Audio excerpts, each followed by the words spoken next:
Justice with Judge Mablean will be life, because in everything we do, it involves the law. You came to court to testify about what you heard, what you saw, and what you know. She's fair. I don't have a hearing problem. This ear works good. This one works even better. She's firm. I'm not responsible for that ticket, and I'm not going to pay for it. Who says you're not going to pay for it? I make that decision, not you. She's honest. What you have to say? All I have to Nothing.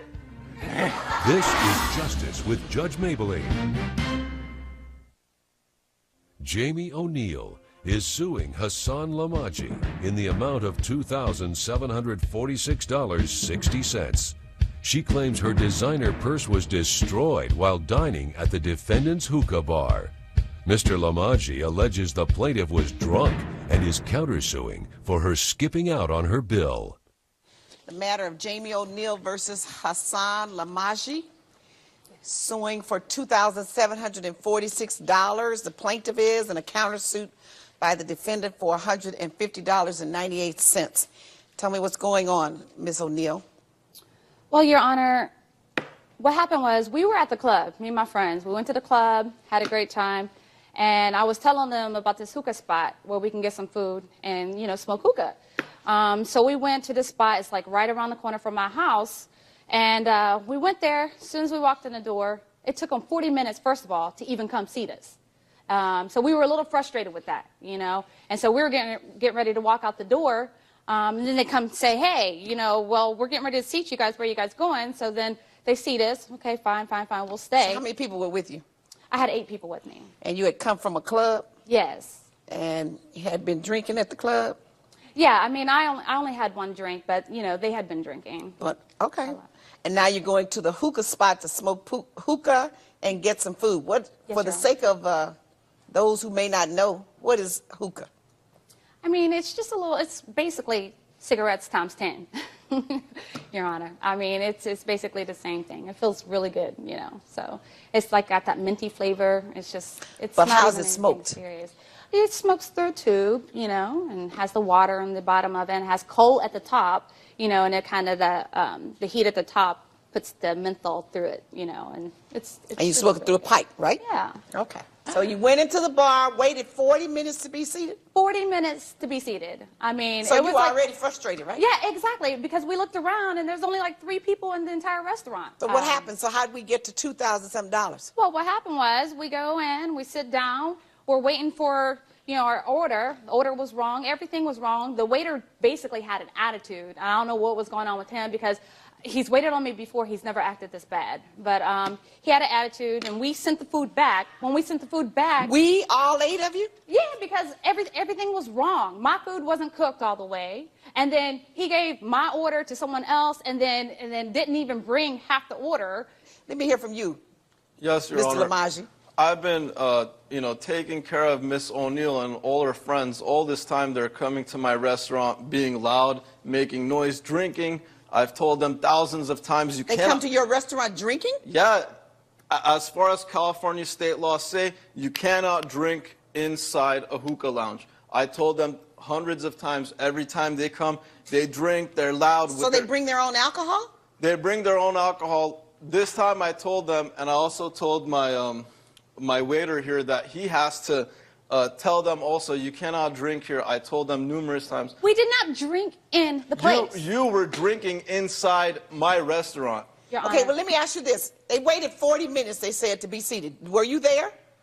I was there. Were you in the back or where? I was there. That night was a very busy night. We had many clients coming in. She said you had 3 people. Honestly, I know that from what I saw, is that we had a lot of clients. When they came to be seated, I'm not sure if they were, you know, they went outside to drink and come back. You know, they could have done many things in between this time period. You know what, and they could have not come at all. So I don't want you all to start this guessing game. We're not in court playing coulda, shoulda, woulda. Tell me what happened and what you saw and what you know. If you don't know anything, then don't tell me anything. Coming up. Them 2 over there, they came over here talking, we have to leave. So yeah, because you called a man a terrorist. Aside from that, you called him a You want to know terrorist. about this hole in the Be bag. quiet, both of you, before everybody gets up out of here. Nothing will happen. And later. That doesn't mean the work was shoddy because the pipe's busted. To me, Your Honor, I know. Okay, did you get the contractor that repaired your house? And they said it was shoddy. Guy's been my competitor for 30 years. Right. And I should have went with him for 30 years. This is Justice with Judge Mablean. You're watching Justice with Judge Mablean. We're back with the case of Jamie O'Neill, who is suing Hassan Lamaji for property damage. He is countersuing for loss of income. Okay, let me hear from the waiter, because you seem to be talking about what everybody else knows, or so. Let me just talk to the person who knows. Mr. Amar Lamaji, you're related to the defendant? I'm related. And how are I'm you his related? nephew. I'm 20 years old. You're his nephew? Mm-hmm. And you were working that night as a waiter? I was working that night Tell as a waiter. me what you saw or heard, Your not Honor, what you think somebody was doing. Your Honor, this is exactly what happened. I was Okay. a waiter. This is not the first time I have to deal with that lady. Every time she comes in, she's very rude. With her, sometimes she comes herself, rude, but when she brings friends, she's even ruder. This is not the first time I deal with her. Now, the problem was that she did bring some alcoholic beverages. I told her the first time to remove those beverages. One of her friends took it to the car, but that was her first warning. One of the friends left the bar with the alcoholic beverage. You don't know where they took it. Exactly. Okay. Now, that was the first warning we gave her. Second warning, I saw one of her friends also sneaked in a flask. That was her second warning. We approached her and told her to remove or leave that alcoholic beverage outside because it is strictly forbidden for her to bring drinks in the restaurant. Now, also, we came back for the second time. We saw one of her friends resting her head on the table. That is very unsanitary, so we asked her friend to please pick up her head. Aside from that, we can accidentally spill some of the hot food, and we don't want that any incident to happen. That's why we told him to pick up a head, but he was drunk, out of conscience, and he didn't know what he was doing. So how did we get to this $2,000? That's what I'm trying to figure out. Who are you over there drinking up all the water? You haven't said a word, and you're awfully thirsty. Why are you so thirsty? It's hot.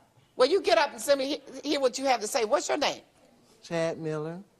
I want to know how we got to a claim of $2,700. Can I get that? That's all I want to know. I'm going to Speak. tell you. Okay, hurry up. Them two over there, they came over here talking, we have to leave.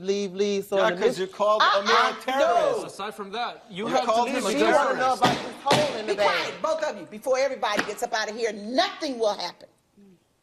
You know, when he was telling us to leave, and Yes. we were asking for an explanation why he wanted us to leave, he was like giving us an explanation, so he said well, he's going to call the police. So I got up, and I had the actual tube in my hand, and when he went to go grab the tube out of my hand, he knocked over the hookah, and look at my purse. The coal from the hookah actually burned a hole in my purse. I mean, And so you got that hole burned in your bag. Let me yes. see.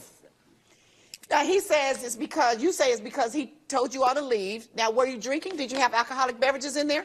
Look, no.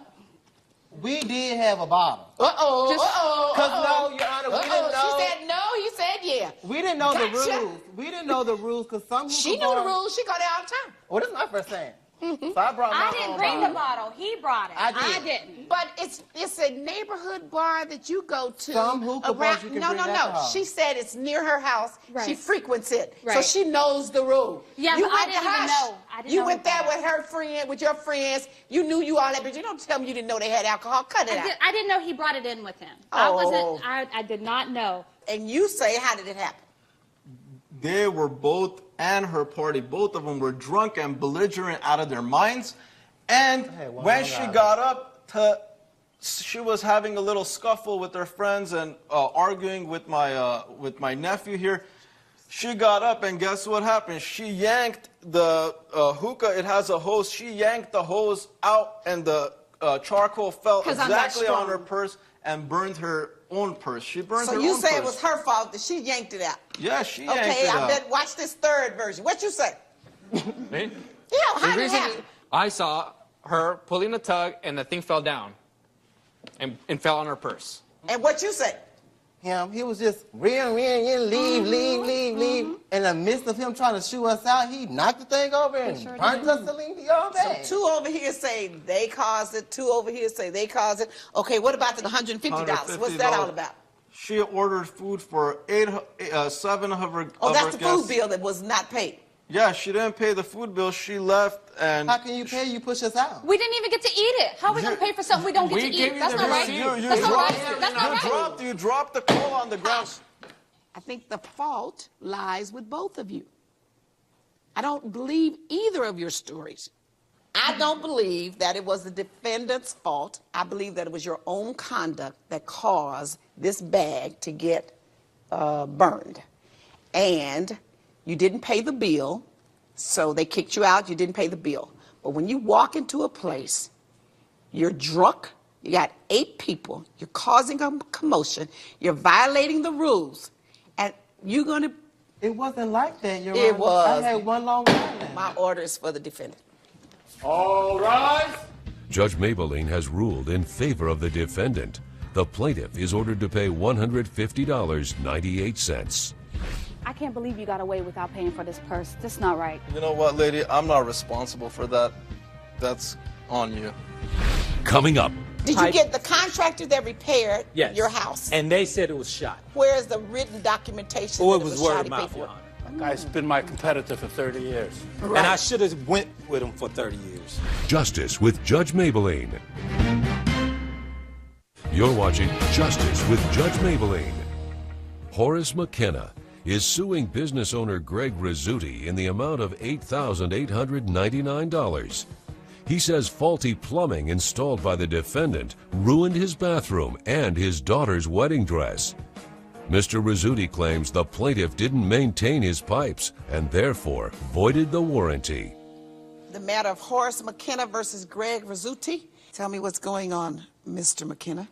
Well, Your Honor, about 7 years ago, I had Rizzuti and Sons install HVC and some pipes into my home.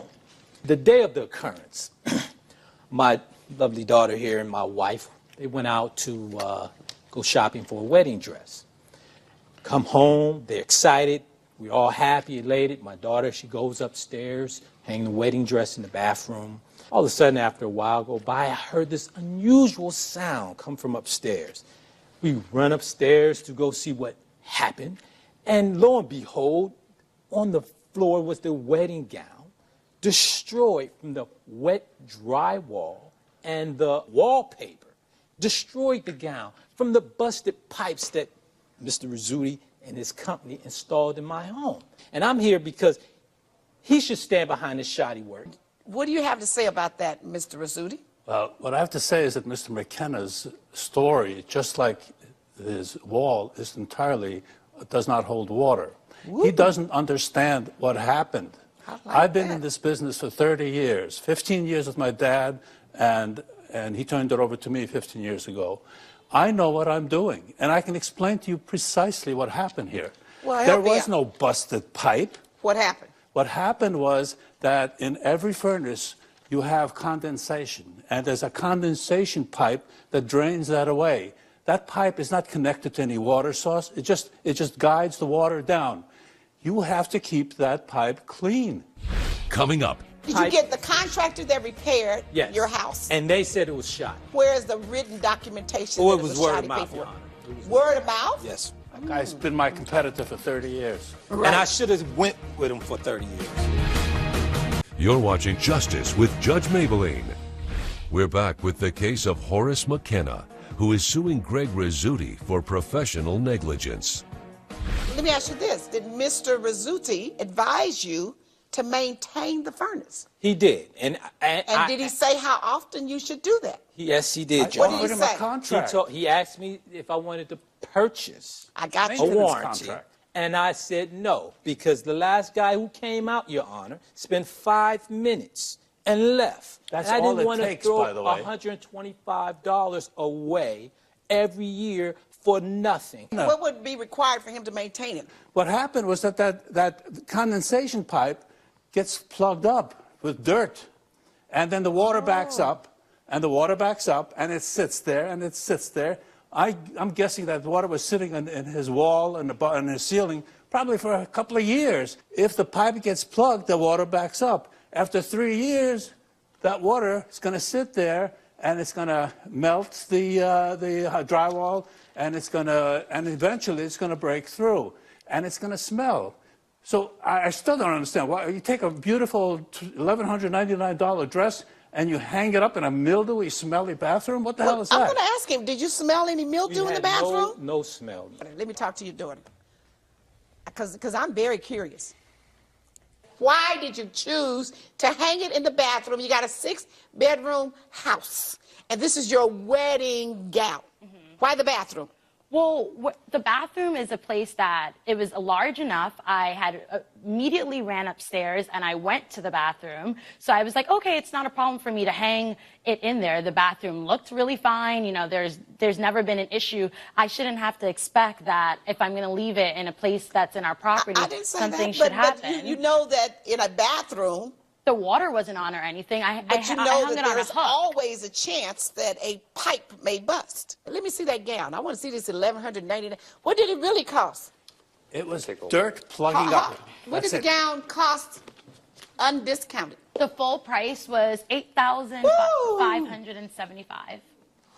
Whew, you got a bargain price. We did. We've been looking for the perfect gown for a real long time. So an $8,500 gown you hang in the bathroom. I'm still trying to understand that. I just don't understand it. I just don't.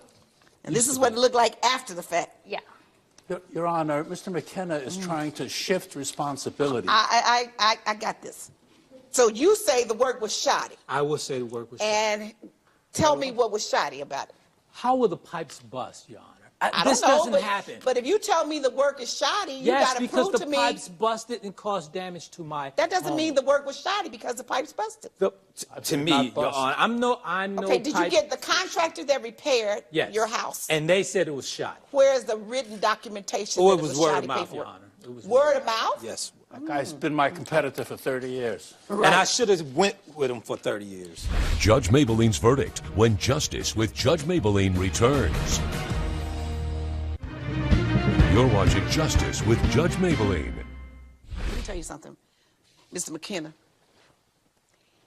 If you're going to claim that a contractor did faulty work, you have to have some type of documentation to back it up. Another contractor coming in to do the work who blames contractor A and says, oh man, the work was shoddy, you know, you shouldn't, blah, blah, blah. That's not worth a hill of beans if it's not backed up with some documentation, first of all. And you didn't maintain the property, the furnace. You have to accept that responsibility. He can't be on the hook for your house forever. You gambled. You took a gamble. You said, I'm not paying $125 a year for something that takes someone 5 minutes to repair. You know what? Sometimes I have those attitudes too about warranties. I'm not going to do it. But when I do, I count up the cost to me if I don't do it. $125 a year would not have equaled $7,000 that you had to pay to get this repaired. It was worth it. But you took the risk because you were trying to save $1. Judgment is for the defendant. He doesn't owe you anything. That's the order of the court. Judge Mablean has ruled in favor of the defendant. The plaintiff's claim is denied. Sorry about your daughter's stress, but this hurt my business. You know there was something wrong with that wall.